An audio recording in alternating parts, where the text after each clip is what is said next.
Let's tackle another factor fiction or factor myth statement, which is the left brain, right brain idea. And we talked a little bit about this on a previous podcast or previous episode, but is it factor fiction around the right brain and left brain, or one's related to creativity, the other one's related to whatever, like that kind of situation? If you're a person that doesn't like to live in ambiguity, you're going to hate my answer, because the answer is both yes and no.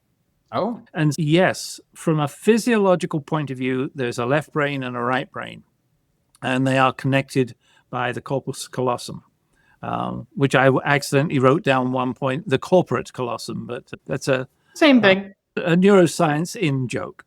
However, we used to then turn around and say, yes, that's the way the brain works. The left brain is the administrative, organized part of the brain, and the right brain is the creative and extremely out there, out of the box thinking type of brain.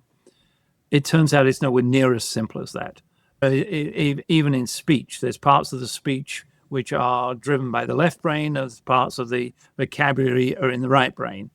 And so what we've learned is it's actually a much more integrated set of networks, and that's a much better way of thinking about it rather than left brain, right brain.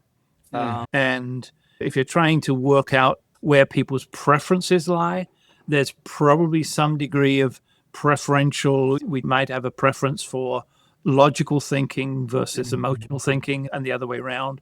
But if you can avoid using the mental model of right and left brain, but use the model of a networked brain, integrated network brain, that's a much better model.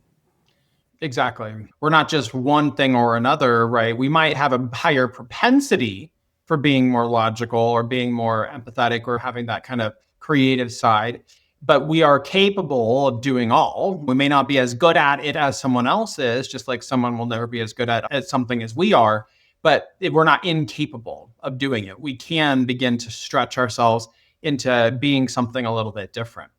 That's actually one of the problems with what became the strengths-based movement. Is it became a sense that we only had a set of strengths and then we couldn't develop the other things. We can develop pretty much. The brain is amazingly plastic. We can do what we want. If you put your mind to it, you can actually learn many things.